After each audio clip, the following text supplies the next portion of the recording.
नमस्कार दोस्तों, स्वागत है आपका अपने चैनल। इसका नाम है केवल एग्जाम। इसमें हम आर ओ 2024 जो री एग्जाम होने वाला है और यूपी पीसीएस 2024 के लिए जो जीएस पॉइंटर से घटना सार का जो जीएस पॉइंटर आता है उसको कंप्लीट कर रहे थे, क्योंकि क्विक रिवीजन के तौर पे यह सबसे अच्छा मटेरियल माना जाता है। तो हमने उसमें क्या कंप्लीट कर दिया था? हमने उसमें एंशियंट हिस्ट्री कंप्लीट किया था और मेडुअल कंप्लीट किया, और अब हम कंप्लीट कर रहे हैं क्या, वो हम मॉडर्न कंप्लीट कर रहे हैं। मॉडर्न में आज जो हमारा जो विषय है वह है ब्रिटिश शासन का भारतीय अर्थव्यवस्था पर प्रभाव। यानी कि जब यहाँ की अर्थव्यवस्था को जो इंग्लैंड बैठी हुई कंपनी थी सिंहासन था, उसने जब टेक ओवर किया तो इंडिया के इकोनॉमी पे क्या क्या चेंजेस हुए हैं वो इसमें हमको देखना है। तो चलिए प्रारंभ करते हैं, लेकिन उससे पहले अगर आपने अभी तक हमारे चैनल को सब्सक्राइब नहीं किया, सब्सक्राइब कर लीजिए। वीडियो अच्छे लग रहे हैं तो लाइक करिए और अपना सुझाव देने के लिए कमेंट भी करिए। अब थोड़ा पेन चेंज कर ले, मार्कर पे आ जाए। भारत में उपनिवेशी शासन काल में होम चार्जेस भारत की संपत्ति के दोहन का महत्वपूर्ण अंग थे। वह निधि जो होम चार्जेस की संगठक थी वह थी लंदन में इंडिया ऑफिस के भरण पोषण के लिए प्रयोग में लाई जाने वाली निधियां भारत में कार्यरत अंग्रेजी कर्मचारियों के वेतन तथा पेंशन देने हेतु प्रयोग में लाई जाने वाली निधियां। यानी कि भारत से जो राजस्व वसूला जाएगा वह जो लंदन में जो इंडिया के कामकाज को देखने के लिए जो वहां ऑफिस बनेगी उसका भरण पोषण किया जाएगा। साथ ही साथ जो भारत के कर्मचारी हैं उनका वेतन, उनकी पेंशन, उनकी रहन सहन, जो भी उनका एक्सपेंडिचर होता है उसके खर्च के लिए भारत में होम चार्जेस लगाए जाते थे। अब शब्द इंपीरियल प्रेफरेंस का प्रयोग किया जाता है भारत में ब्रिटिश आयातों पर दी जाने वाली विशेष रियायत। यानी कि जो भारत में जो विदेश से जो भारत में आयात किया जाता था उस पे जो आयातित वस्तुएं, इंग्लैंड की वस्तुओं पे जो चुंगी मुफ्त कर देना या शुल्क मुफ्त कर देना, वो क्या कहलाती थी? इंपीरियल प्रेफरेंस कहलाती थी। अब है कि ब्रिटिश शासन के दौरान भारत के उद्योगों का कोई स्वतंत्र विकास नहीं हुआ था। इसका कारण था धनिक वर्ग द्वारा भू संपत्ति में निवेश करने को तहरीज दिया जाना। मतलब कि जो धनी वर्ग था वह भूमि में निवेश नहीं करता था। आज भी कहीं ना कहीं इसका प्रभाव देखा जाता है। अब है इस्तेमालदारी बंदोबस्त लागू की थी लॉर्ड कॉर्नवालिस। वही जो जिसे हम कहते हैं स्थायी बंदोबस्त, ये वही चीज है। स्थायी बंदोबस्त प्रारंभ किया था लॉर्ड कॉर्नवालिस के शासनकाल में। कब? 1973 में। 1973 में ही एक युद्ध हुआ था जिसे आंग्ल मैसूर युद्ध कहते हैं। और कौन से नंबर का था? ये तृतीय युद्ध हुआ था। इसमें क्या हुआ था इस युद्ध में? इसमें देखेंगे आप कि श्रीरंगपट्टनम की संधि हुई थी, टीपू सुल्तान इसमें हार गया था। तो ऐसे कुछ जोड़ के आप याद करेंगे ना हमेशा, तो मुझे ऐसा लगता है कि अगर आपको क्वेश्चन नहीं भी आ रहा है तो जो अदर ऑप्शन आएंगे तो आप उनसे एलिमिनेट कर सकते हैं। कहते हैं तुक्का लगा दिया। तुक्का कोई भी ऐसा चीज नहीं होता है कि भाग्य पे डिपेंड होता है। तुक्का भी एक स्मार्ट तुक्का होता है, उसी का सही होता है जो स्मार्ट तुक्का लगाता है, और स्मार्ट तुक्का यही लगाने के तरीके होते हैं। अब है स्थायी बंदोबस्त किया गया था जमींदारों के लिए। किसके लिए? स्थायी बंदोबस्त, यानी कि जो उनके साथ जो बातचीत की गई थी कि आपको भूमि से जो भी रेवेन्यू प्राप्त होना है वह किसके माध्यम से होने वाली थी? वह जो होने वाली थी वो जमींदारों से होती। स्थायी बंदोबस्त में जमींदारों से होती, रैयतवाड़ी में किसानों को एक ग्रुप से होती थी।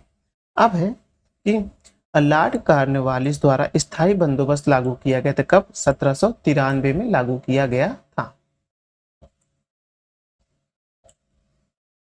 और जूम कर लेंगे तो पिक्चर फटने लगेगी, देखा। अब है चिर स्थायी बंदोबस्त। 1793 के अंतर्गत जमींदारों से अपेक्षा की गई थी कि वे खेतिहरों को पट्टा जारी करेंगे, और अनेक जमींदारों ने पट्टा जारी नहीं किया। इसका कारण था जमींदारों के ऊपर कोई सरकारी नियंत्रण नहीं था। जो पट्टा जारी करने की जो कार्य कहा गया था वो जमींदारों को कहा गया था, लेकिन जमींदारों के ऊपर कोई नियंत्रण करने वाला नहीं था, तो वह नहीं जारी करते थे। अब है कि बिहार में परमानेंट सेटलमेंट लागू करने का कारण था भू राजस्व का राजस्व निर्धारण करना। परमानेंट सेटलमेंट स्थायी बंदोबस्त से था इसमें फिक्स कर दिया गया था कि आपको अपने राजस्व में से या अपनी इनकम या जो खेत में जो भी चीज हो रहा है उससे इतना परसेंट आपको अंग्रेजों को देना है। तो वो उनसे क्या हो गया था, जब स्थायी हो जाता है कोई चीज कि आपको देना देना वो भी इतना रुपए, तो वो परमानेंट हो जाता है। और परमानेंट सेटलमेंट का मतलब यही था कि यहाँ से अंग्रेजों को चाहे कुछ भी हालात हो जाए लेकिन यहाँ से उनको इतना रेवेन्यू आना ही आना था। मतलब कि ये अपने सुरक्षा के लिए स्थायी बंदोबस्त लागू किया गया था कि उनका जो राजस्व हमेशा जो स्थिर रहे और बढ़ता रहे, कभी उसमें घाटा ना लगे। में बंगाल और बिहार में भूमि पर किराएदारों के अधिकारों को बंगाल किराएदारी अधिनियम द्वारा दिया गया था, हुआ था 1885 में। ब्रिटिश शासन के दौरान भारत में रैयतवाड़ी बंदोबस्त के प्रारंभ किए जाने से संबंध है Alexander Read, Thomas Munro, Elphinstone Wingate और गोल्ड स्मिथ है।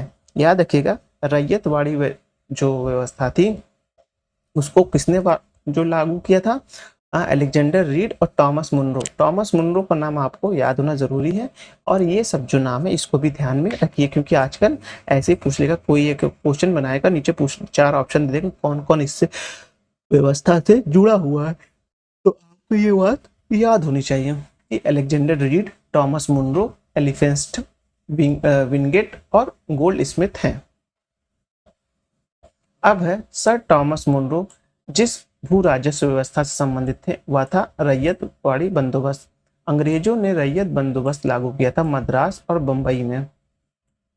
अंग्रेजों ने रैयतवाड़ी व्यवस्था सर्वप्रथम आरंभ की थी कहाँ, मद्रास प्रेसिडेंसी में। ये देखिए इंपॉर्टेंट क्वेश्चन है, पूछेगा सर्वप्रथम, तो लोग अक्सर कंफ्यूज है कि मद्रास था कि मुंबई था कि कर्नाटक था, तो लोग भूल जाते हैं, तो इसलिए याद रखिएगा सर्वप्रथम उन्होंने मद्रास में प्रारंभ की थी।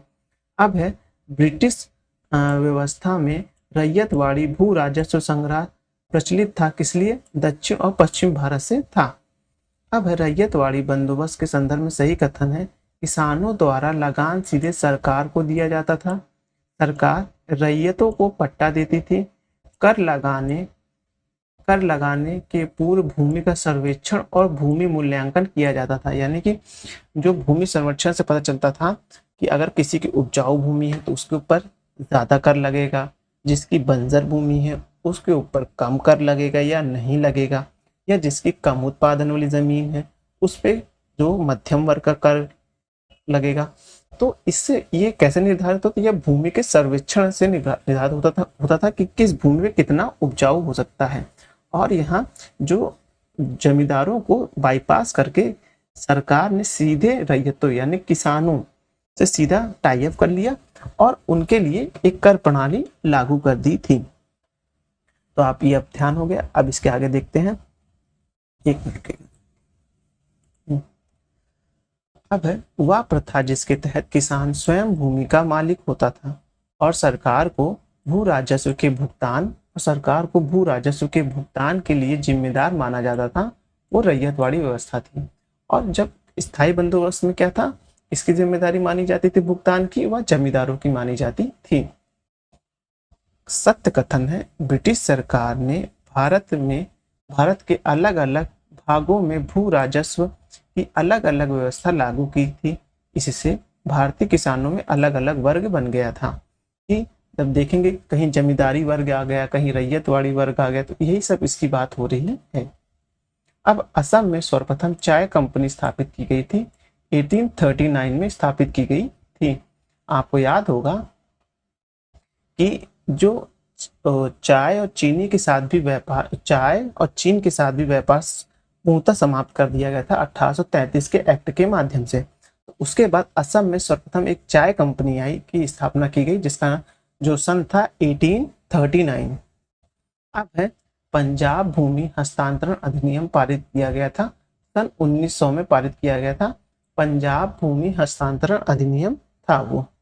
अब व्यवस्था है और संबंधित राज्य हैं।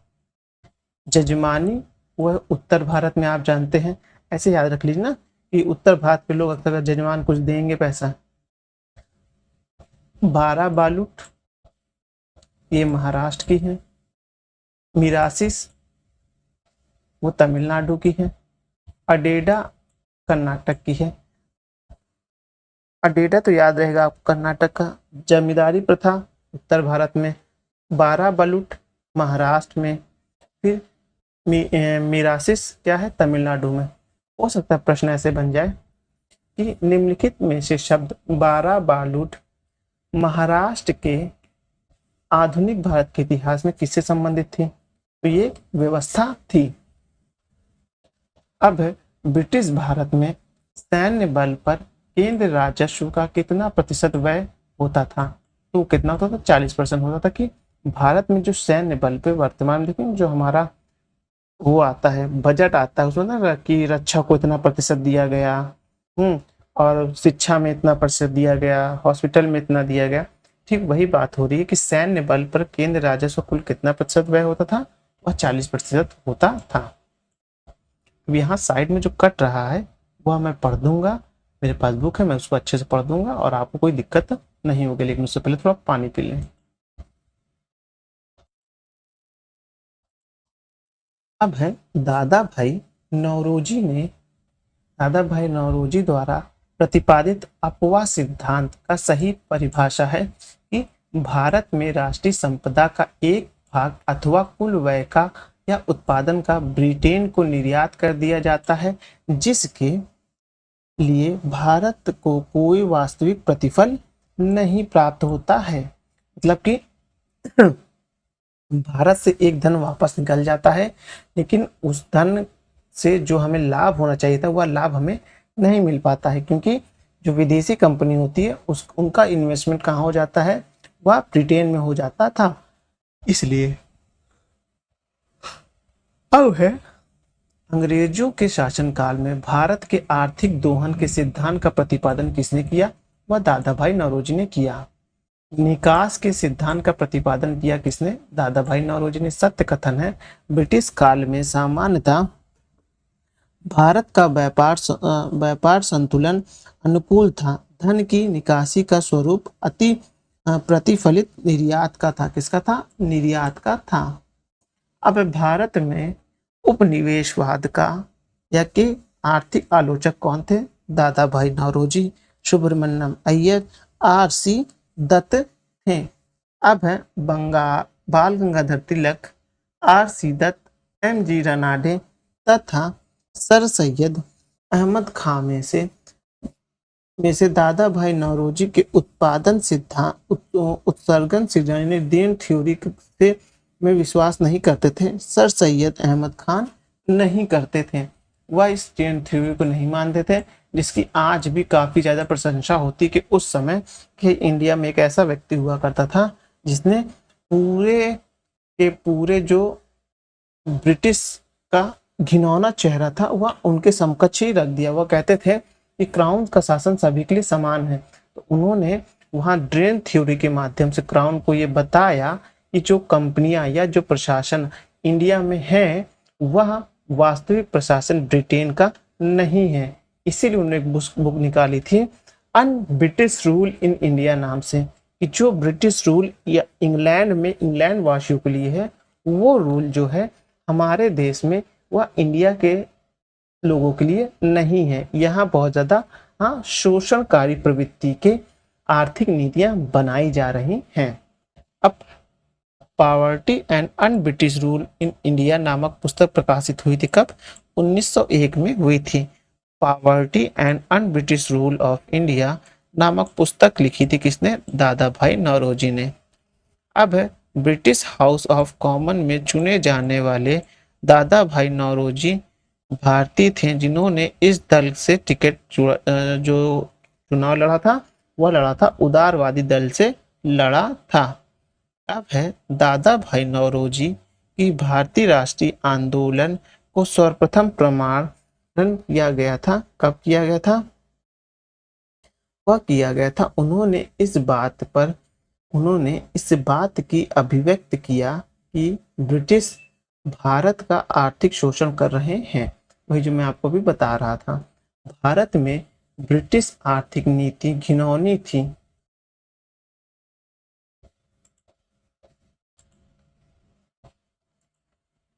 भारत में ब्रिटिश आर्थिक नीति घिनौनी थी। यह विचार किसका था? कार्ल मार्क्स का विचार था। ब्रिटिश शासन के समय अर्थव्यवस्था को खोखला करने क्या करने अर्थव्यवस्था को खोखला करने वाले यानी कि इकोनॉमिक ड्रेन के सिद्धांत के बारे में पुस्तक लिखी थी दादा भाई नौरोजी ने। अब है अनुधोकीकरण मतलब कि औद्योगिकीकरण होना चाहिए के संदर्भ में सही कथन यहाँ गलत लिख दिया है। यह प्रक्रिया 1813 में आरंभ हुई। ईस्ट इंडिया कंपनी ने क्या किया था, एक व्यापारिक एकाधिकार की समाप्ति से इस प्रक्रिया को और तेजी कर दिया था। जब एकाधिकार कंपनी का 1813 में समाप्त होता है तो कई कंपनी ऐसे कि मान लीजिए कोई ब्रिटेन की एक कंपनी है और 100 साल से 150 साल से और क्या कर रही है, कोई उत्पादन या कोई जो कच्चा माल है वो इंडिया से ले रही है तो उसको मात्र 10 रुपये पेमेंट कर रही है ना। अब वहाँ के किसानों की भी मजबूरी, इंडिया के किसानों की, कि वो भी उस 10 रुपये में उस काम को चलाएं। लेकिन जब कई कंपनियां आ गई तो कंपनियों की होड़ लग गई, सभी को अपना ब्रिटेन में धंधा चलाना है, यहाँ से कच्चा माल लेना है। तो सबने किसानों को, कोई 10 कंपनी दे रही थी अभी तक, तो कोई कह रहा है मुझसे 11 ले लो, कोई कह रहा है 12 ले लो, तो मुझे क्या करो, ज़्यादा ज़्यादा पैसा दो। तो अब जब पैसा ज़्यादा हो रहा है तो वहीं क्या कर रही है ब्रिटेन कंपनी, अपना उद्योग वहाँ लगा रही है। तो यही तात्पर्य बताना चाह रहा है कि जो एकाधिकार की समाप्ति हुई और विकास को तेजी भी मिली कहीं ना कहीं से। देखिए, हर सिक्के के दो पहलू होते हैं, आप ही जानते हैं।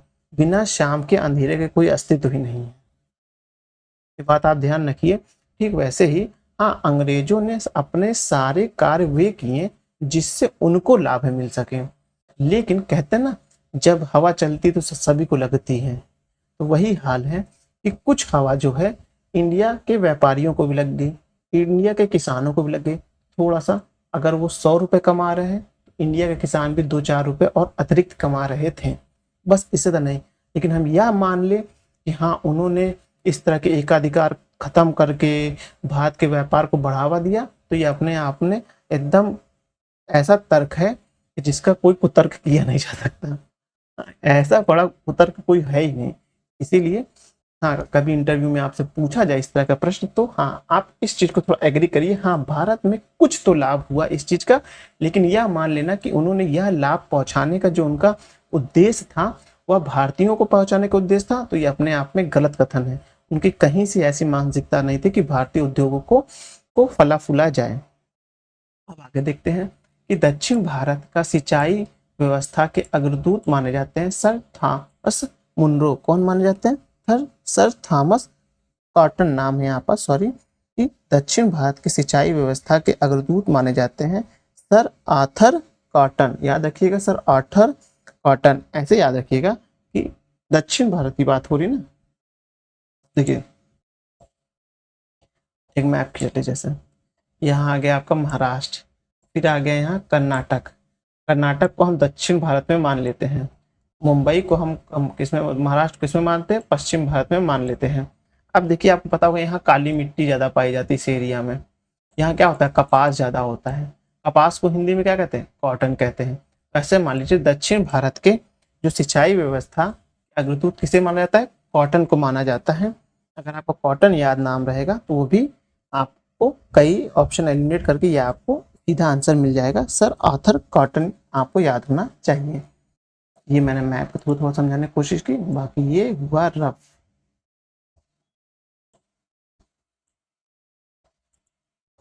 अब है कि ईस्ट इंडिया कंपनी के भारतीय एजेंट थे, कौन थे? बेनियान यानी कि बनिया। देखिए, जो बनिया लोग होते थे उन्हें, जो अंग्रेज थे उन्हें बनिया तो बोल नहीं थे, उनको बेनियान बोलते थे। हाँ, तो बनिया लोग क्या करते थे, अब अब देखिए, किसान जो अंग्रेज आते थे वो अपने यहाँ पास कई एजेंट रखते थे, उन एजेंटों को हम बनिया कहते हैं। वो एजेंट करते क्या थे, किसानों से जाके वार्तालाप करते थे, उनसे उनका सामान खरीदते थे, कंपनी को देते थे। हालांकि वो सामान खरीद के तब कंपनी को बेचते नहीं थे, कंपनी तक पहुंचाते थे, क्योंकि कंपनी ही उनको काम पे रखी हुई थी। तो इन्हीं लोग को नाम यहीं से एक नई, जो वर्तमान में देखा जाता है, जाति व्यवस्था, जो कि ये जो बनिया वनिया जो ये शब्द आते हैं, ये जाति व्यवस्था से नहीं है, ये वर्ग व्यवस्था से संबंधित तर्क है कि यहाँ से एक वर्ग निकल गया जिसने ये काम प्रारंभ किया। तो ये वही है, ये वर्ग विभेद है जहाँ पैसे संबंध, और आजकल देखते हैं जिसके पास पैसा उसको लोग अक्सर बनिया ही बोल देते हैं। तो भारतीय एजेंट के काम में कौन थे? बेनियान यानी बनिया लोग थे। आर्थिक तौर पर 19वीं शताब्दी में भारत पर अंग्रेज अ, अंग्रेजी शासन का एक परिणाम था। क्या परिणाम था? भारतीय कृषि का वाणिज्यीकरण हो गया। अब लोग क्या करने लगे थे? वह लोग जो है नकदी फसल को वो उगाने लगे थे। कॉटन, अब कॉटन कोई खाने की चीज तो है नहीं, तो क्या होता था? उससे ये होता था कि वो वाणिज्यिक फसलों की ओर अग्रसर होने लगे। वह कथन जो औद्योगिक क्रांति के द्वारा 19वीं शताब्दी के पूर्वार्ध में भारत पर पड़े प्रभाव को सही व्याख्यान करती है। व्याख्या करती है वह, देखिए यहाँ मिट गया है, वह लिखा हुआ है कि भारतीय दस्तकारी उद्योग नष्ट हो गए थे। जब, देखिए दस्तकारी उद्योग से मतलब होता है जो हाथ से काम किया जाता है। जब वो आप देखेंगे कि उस व्यवस्था समय क्या हुआ था, भारी भारी मशीनें लगने लगी थी इंग्लैंड में। तो यहाँ के जो कपड़े थे वो महंगे हो गए थे, जो दस्तकार थे यहाँ बेरोजगार भी हो रहे थे। तो उसी के बारे में बात हो रही है। तब तक एक थोड़ा सा पानी पी लेते हैं, जहाँ से स्टार्ट करेंगे हम न्यू चैप्टर। इसका नाम है भारतीय पुस्तकों और उनके लेखक के बारे में। एक प्रश्न हर हाल में, हर एग्जाम में आपको देखने को यहाँ से मिल जाएगा।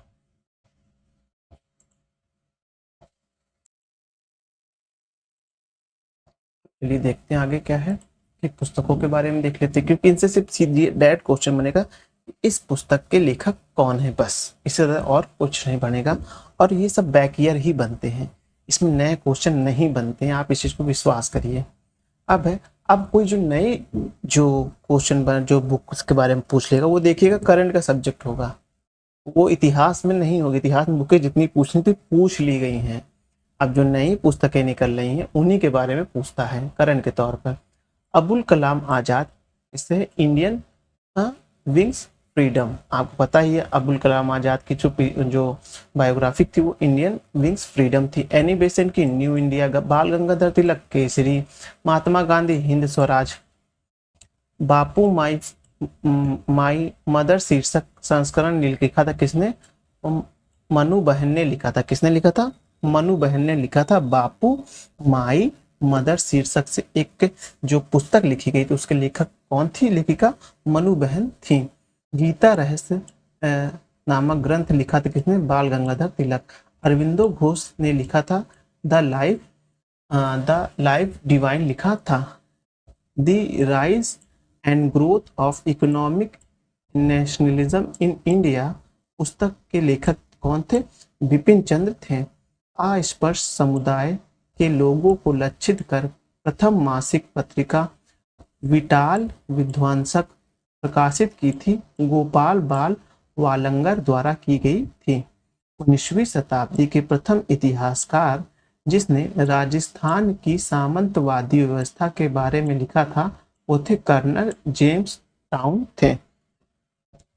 अब है अनहैप्पी इंडिया, लाला लाजपत राय की है।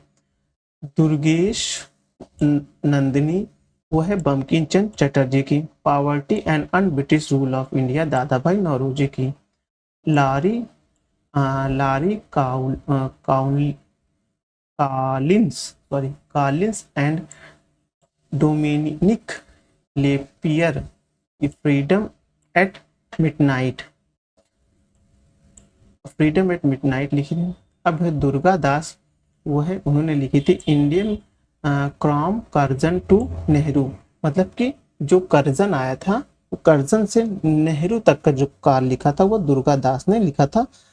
एंड इफेक्टेड, वही है बात है, क्या इफेक्ट आया भारतीय भारतीय समाज या अर्थव्यवस्था, सांस्कृतिक जो इंटरनेशनल रिलेशन जो भी थे उसमें जो भी आप प्रभाव देखेंगे कर्जन टू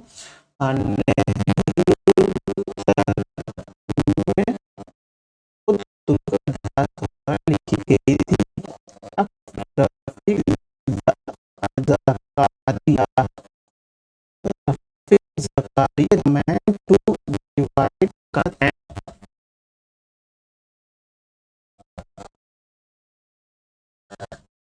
की है ये वही जब सब देख रहे हैं आप, जो पुस्तकें अब तक छपी हुई हैं वही है कि runs and ruins, young India Mahatma Gandhi, new India animation आपको पता है।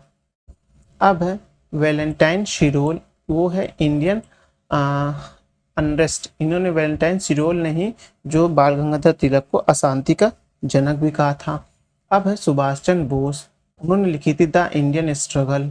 V D Savarkar, India India war of independence. क्या है? वी डी सावरकर ने क्या लिखी थी? Indian war of independence. अब है Surendra Nath Banerjee, a nation in the making. अब है लाला लाजपत राय, वो है ऑटोबायोग्राफी राइजिंग, यानी कि आत्म चरित्रात्मक रचनाएं जो थी लाजपत राय की ऑटोबायोग्राफी राइटिंग थी। और लाला लाजपत राय की एक और पुस्तक हम लोग ने ऊपर अभी पढ़ी है, देख लीजिए कहाँ गई, ये अनहैप्पी इंडिया। ये भी किसने लिखा था? लाला लाजपत राय ने।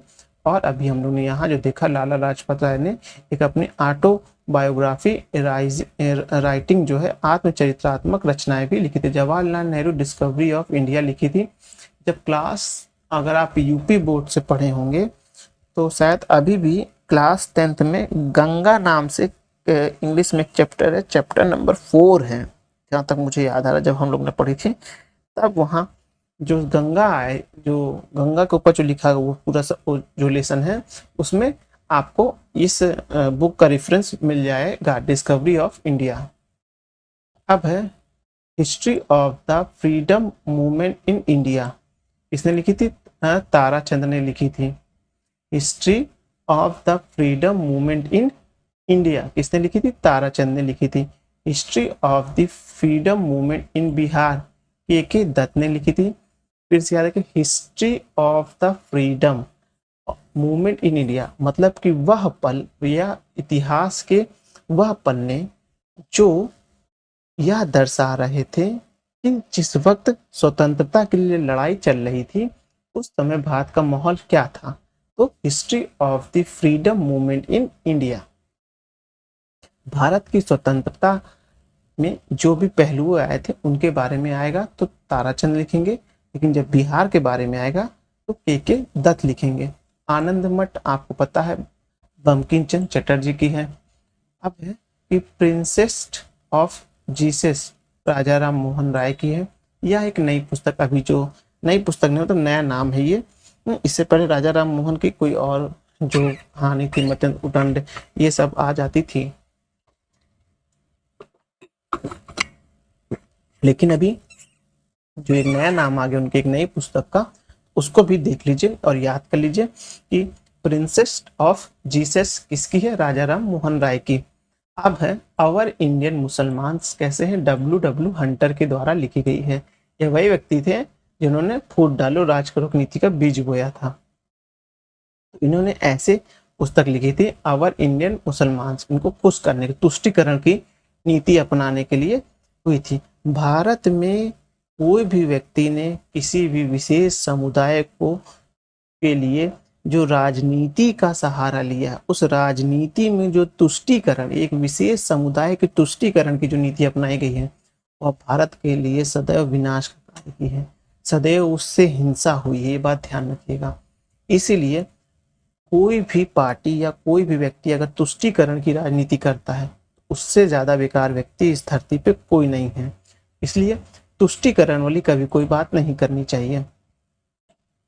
अब है R.C. मजूमदार, वो क्या, उन्होंने उनकी बुक कौन सी है? उनकी बुक है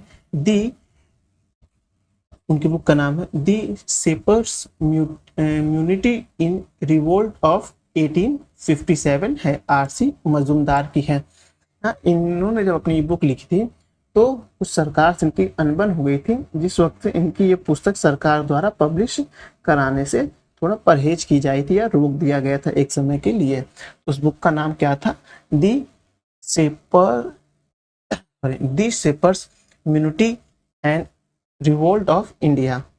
अब है कि एक बुक के लेखक हैं जिनका नाम है रुद्रागांशु मुखर्जी लिखा हुआ है। ये जो इनकी पुस्तक है, इनकी पुस्तक का नाम देखेंगे तो अवध इन रिवोल्ट 1857 टू 1858 लिखा हुआ है। अब है S.B. चौधरी, वो है इनकी बुक का नाम है सिविल रिबेलियंस इन दी इंडियन इंडियन म्यूटीन्स, क्या है, म्यूटीन्स है। अब आगे देखेंगे, इसके बाद सही कथन देख लेते हैं। ह्यूग टोयो, ये है स्प्रिंग टाइगर्स, क्या है, स्प्रिंगिस टाइगर है। ह्यूग टोगो जो है वह, जो उनकी पुस्तक का नाम क्या है, स्प्रिंगिंग टाइगर है। फिर है फिलिपिस टालबॉट, इसके लेखक कौन है, American American witness to Indian partition से संबंधित इनकी बुक थी। एक मिनट रखिएगा।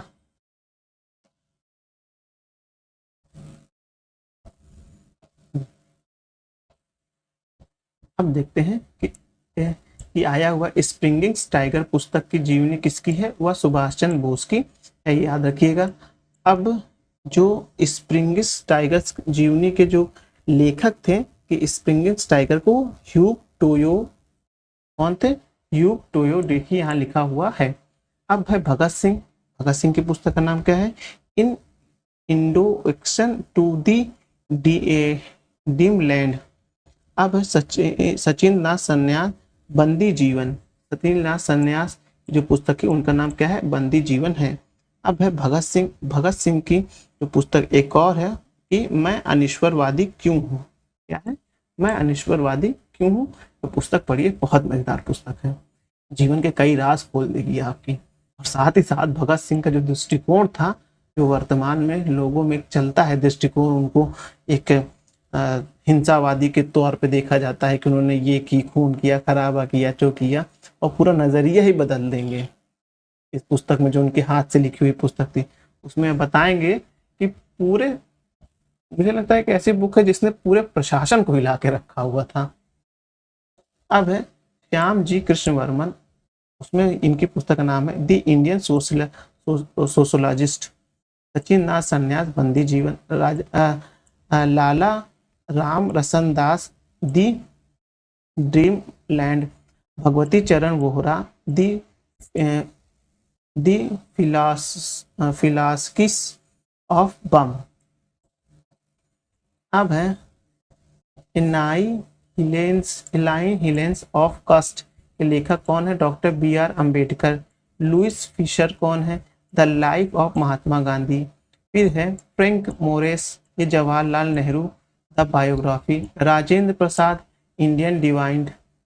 अब है कि guilty man of India partition किसकी लिखी है, डॉक्टर राम मनोहर लोहिया की लिखी हुई है। कि जो guilt man of India partition किसकी लिखी है, राम मनोहर लोहिया की लिखी हुई है। अब है H.V. Hudson the great divine, Jawaharlal Nehru glimpses of the world history. Bankim Chandra Chatterjee Anand Math. Michael Madhusudan Dutt, ये कौन है, captain lady.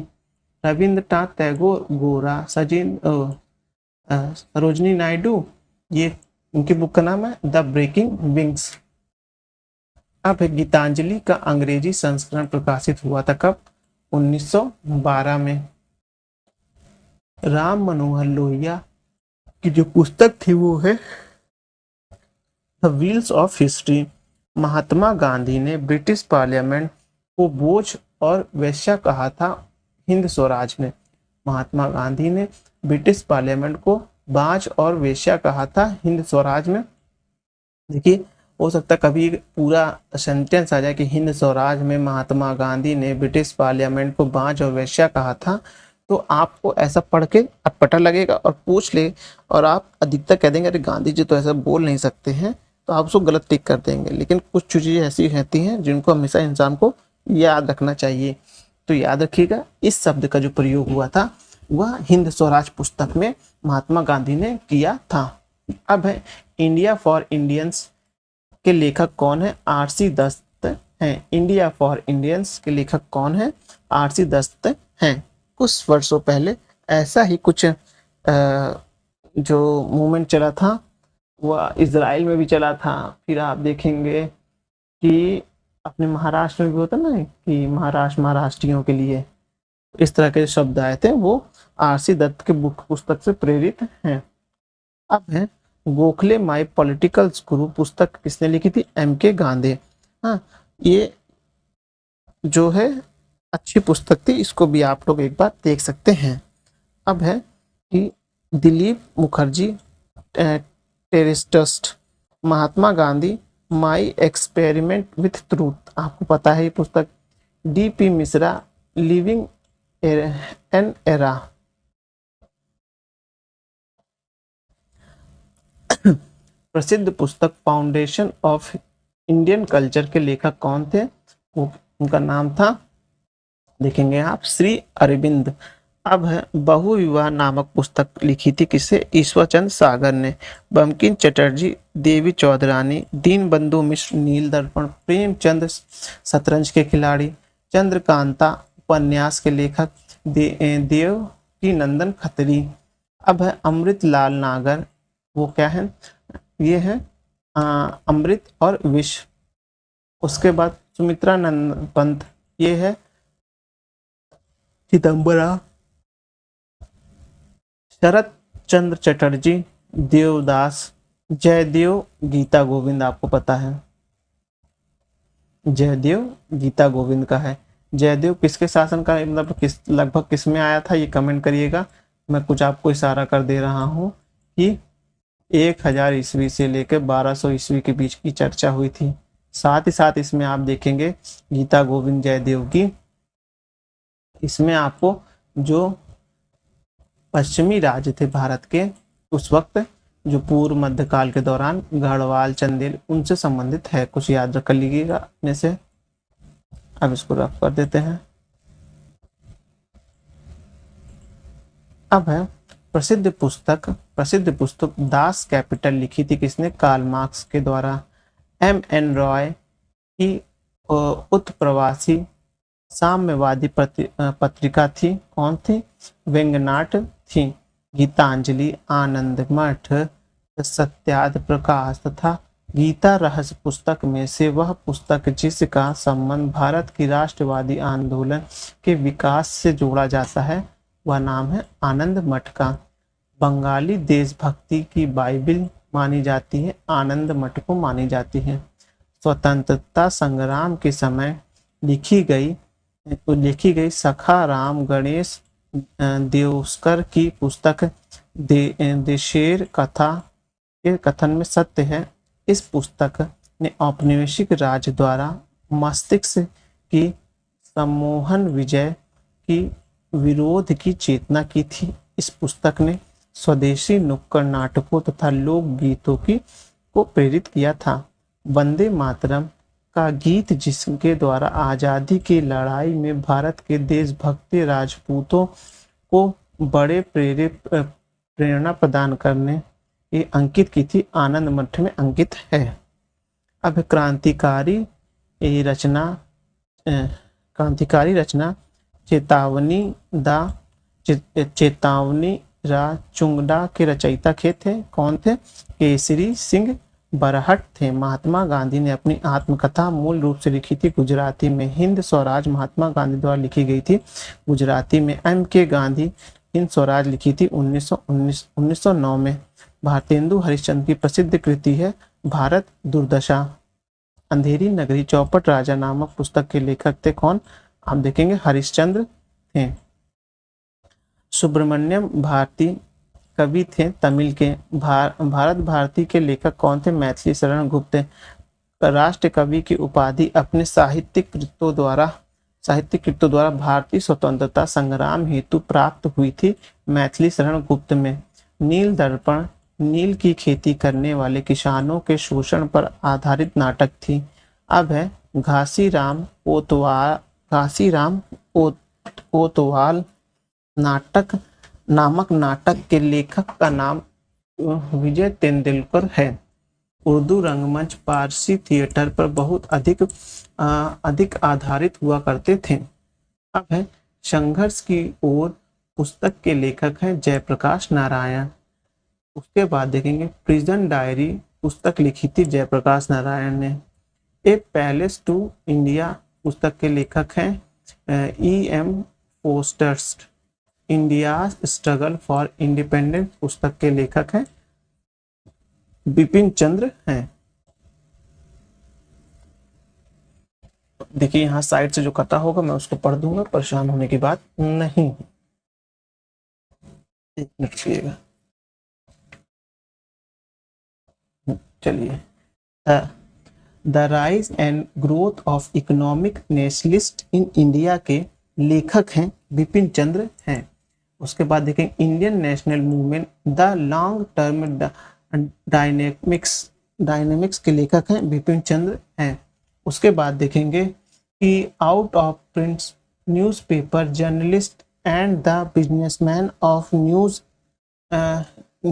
In the digital era age नामक पुस्तक लिखा था किसने? प्रोफेसर जॉर्ज ब्रॉक ने लिखा था। प्रोफेसर जॉर्ज ब्रॉक ने लिखा था।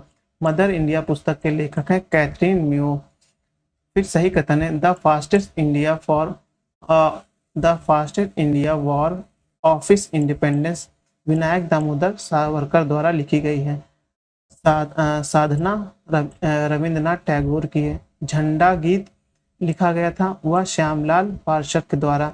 राष्ट्रीय भगत गीत ए मेरे वतन के लोगों लिखा था किसने? प्रदीप ने लिखा था। प्रदीप द्वारा लिखा गया था। राष्ट्रीय गीत ए मेरे वतन के लोगों किसने लिखा था? प्रदीप के द्वारा लिखा गया था। गाया किसने था? लता मंगेशकर ने। आज भी ये गाना अपने आप में एक विश्व रिकॉर्ड बना रखा हुआ है, मुझे ऐसा लगता है। उनके आज भी उतना ही उत्तेजना फील होती है जैसे पहले हुआ करती थी और जीवन भर ऐसी ही होगी। अब है कवि इकबाल जिन्होंने सारे जहां से अच्छा लिखा था संबंधित थे पंजाब से। मजहब नहीं सिखाता आपस में बैर रखना, यह पंक्ति अपनी रचना में लिखी किसने? मोहम्मद इकबाल ने। ब्रिटिश उपनिवेशवाद के विरुद्ध भोजपुरी की लोकप्रिय कविता फिरंगिया लिखने वाले कवि का नाम था मनोरंजन प्रसाद सिंह। कौन था? मनोरंजन प्रसाद सिंह था। अब है मैं अनिश्वरवादी क्यों हूँ शीर्षक के पुस्तक लिखी थी भगत सिंह ने लिखी थी। भारत में स्वदेशी आंदोलन के दौरान लिखे गए गीत हमारा सोनार बांग्ला ने बांग्लादेश को उसके स्वतंत्रता संग्राम में प्रोत्साहित किया और उसे बांग्लादेश के राष्ट्रीय गान के रूप में अपनाया। यह गीत लिखा था रविंद्रनाथ टैगोर ने लिखा था। ध्यान रखिएगा, रविंद्रनाथ टैगोर ने। जनगण मन के रचनाकार कौन थे? रविंद्रनाथ टैगोर। गोल्डन थ्रेशोल्ड नामक कवि संग्रह के रचयिता थे सरोजनी नायडू थी। कौन थी? सरोजनी नायडू की गोल्डन थ्रेशोल्ड। अब है अंग्रेजी में अनुदित प्राचीन भारतीय धार्मिक गीता काव्य संग्स फॉर प्रिजन से संबंधित है मोहनदास करमचंद गांधी हैं। कौन है? मोहनदास करमचंद गांधी। याद रखिएगा, अंग्रेजी में अनुवादित प्राचीनतम भारतीय धार्मिक गीता काव्य जिसका नाम क्या था? Song for prisons. लेखक मोहनदास करमचंद गांधी हैं। उसके बाद landmarks in Indian constitutional in national development नामक पुस्तक के लेखक हैं गुरुमूल निहाल सिंह। कौन है? गुरुमूल निहाल सिंह हैं। अब है कांग्रेस प्रेसिडेंशियल एड्रेसेस के संपादक हैं GN कौन है? GN नटेशन हैं। अब है पंडित जवाहरलाल नेहरू ने अपनी प्रसिद्ध पुस्तक डिस्कवरी ऑफ इंडिया लिखी थी अहमदाबाद फोर्ट जेल में लिखी थी। क्या था? अहमदाबाद का फोर्ट जेल था वो, याद रखिएगा। डिस्कवरी ऑफ इंडिया कहाँ लिखी गई थी? अब Mountbatten and the partition of India नामक पुस्तक के लेखक कौन है? वह लेखक आप देखेंगे तो Larry Collins in Dominique Dominique Lapierre हैं। Journey through the kingdom of Awadh in this year 1849 to 50 report लिखी थी किसने? W.H. सिलमैन द्वारा लिखी गई थी। इंडियन वॉर ऑफ इंडिपेंडेंस 1857 के लेखक थे वी.डी. सावरकर।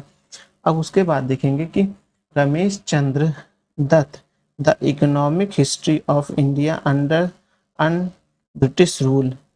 अब उसके बाद देखेंगे जॉन मैकलेन, वो है Indian nationalist and early Congress. अब है वरिंद्र नाथ गांगुली, इसने लिखा था इंडियन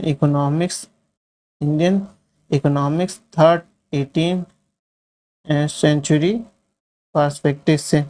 बिपिन चंद्र, इन्होंने लिखी थी the rise and growth of economics nationalism in India. अब इसके आगे देखेंगे हम लोग। चैप्टर थोड़ा बड़ा है, परेशान नहीं हो, लेकिन जल्दी कंप्लीट हो जाएगा। थोड़ा तेजी से देखेंगे।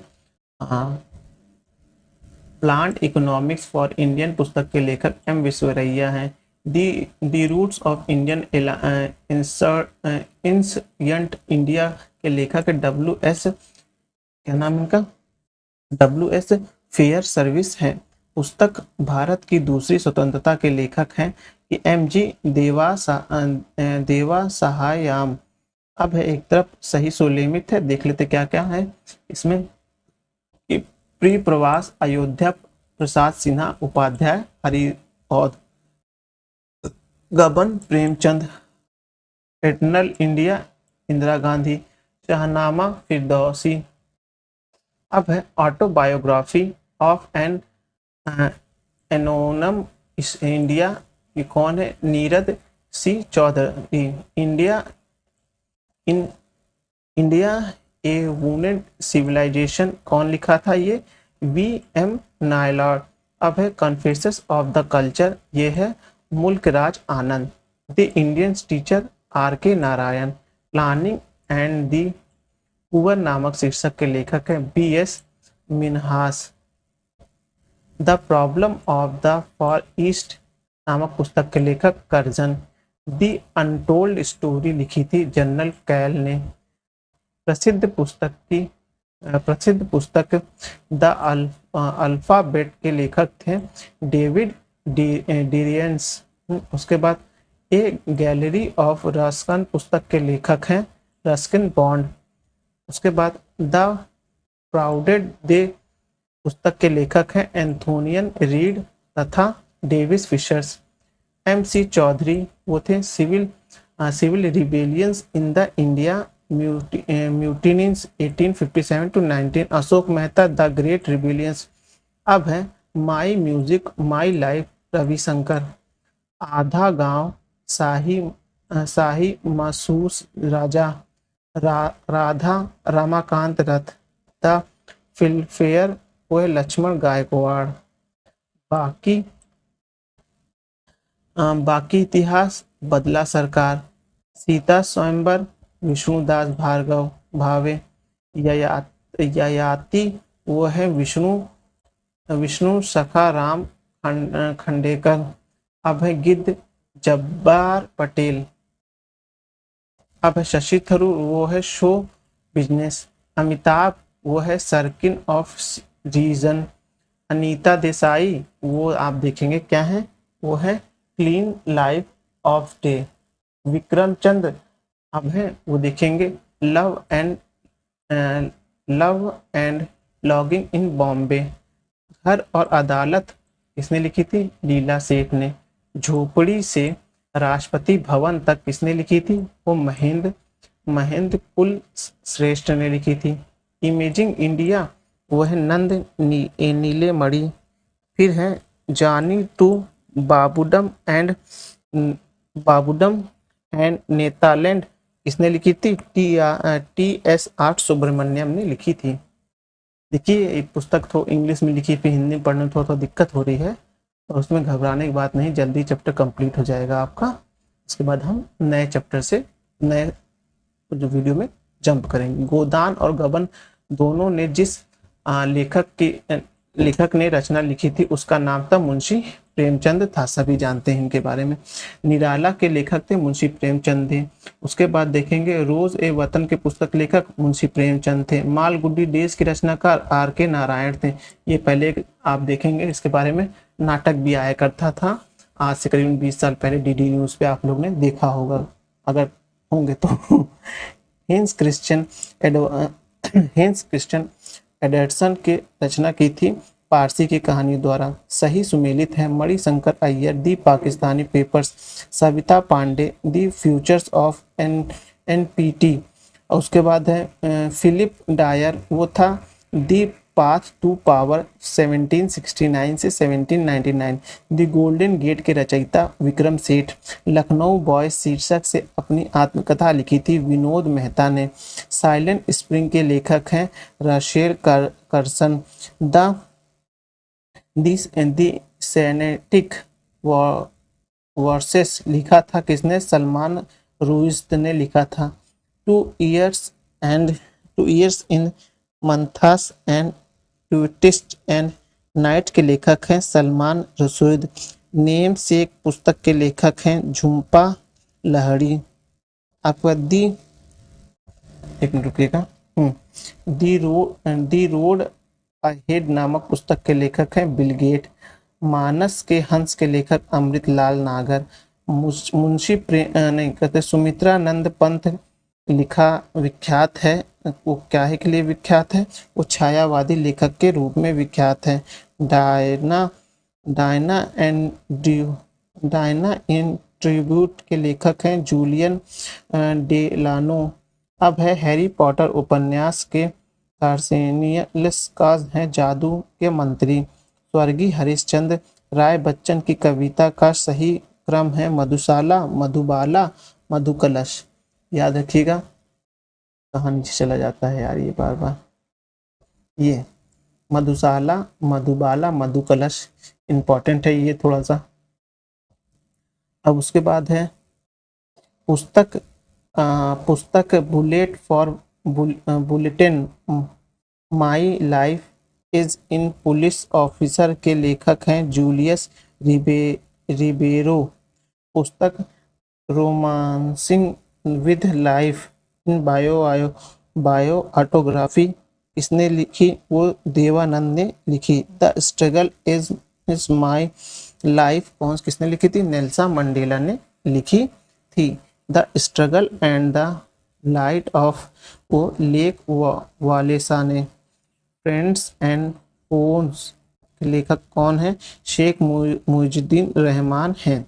उसके बाद देखेंगे आप रिबर्थ के लेखक कौन है? आप देखेंगे लियोनोदी ब्रेजनेवे हैं।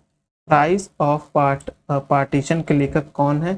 आप देखेंगे रफीक जकारी है। इंडिया 2020 एपीजे अब्दुल कलाम की है। पैथोलॉजी ऑफ करप्शन के लेखक हैं कौन?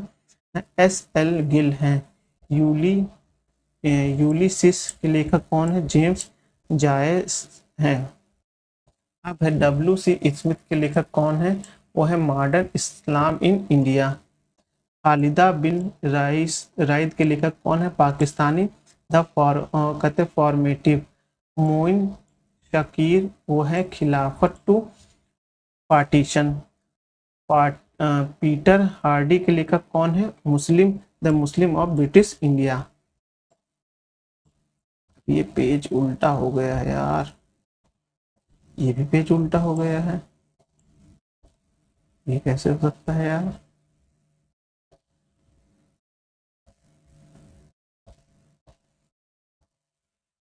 ये पेज तो उल्टा हो गया है, इसको मैं रोटेट कैसे करूं? कुछ प्रयास करता हूं रोटेट के लिए, परेशान नहीं हुई है।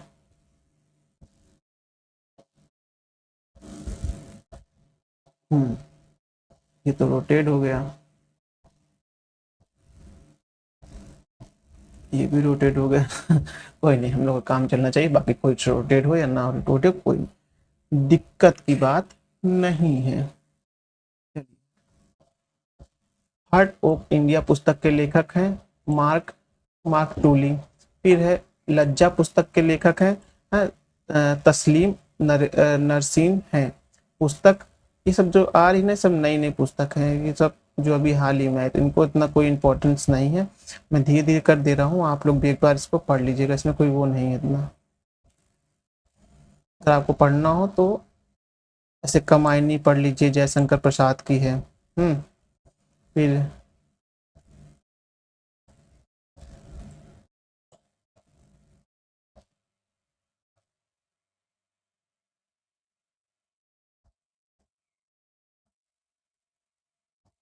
ये एक important autobiography of madam Curie, Lal Bahadur Shastri. अब बस इनसे इम्पोर्टेंट और कुछ नहीं है। तो ये खत्म होता है। अब हम लोग नेक्स्ट वीडियो में क्या प्रारंभ करेंगे, भारतीय राष्ट्रीय कांग्रेस के बारे में, सॉरी राष्ट्रीय आंदोलन के बारे में हम लोग नेक्स्ट वीडियो में पढ़ेंगे। चलिए वीडियो यहीं समाप्त करते हैं। धन्यवाद।